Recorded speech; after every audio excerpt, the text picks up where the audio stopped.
Hi, my name is Robert Garton. I'm the head chef at Tom's Urban Kitchen and Brewery at Denver International Airport. Today I'm going to show you one of our most popular menu items, Tom's famous prime rib dip.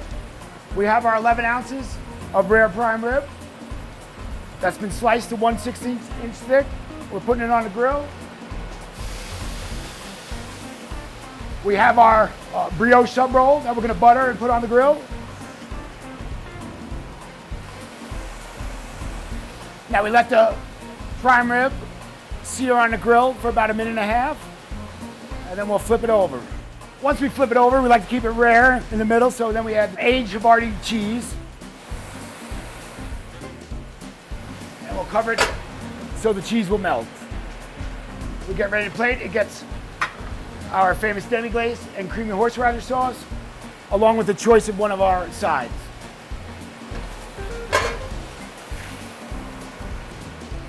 Now the French dip is rare and the cheese is nice and melted.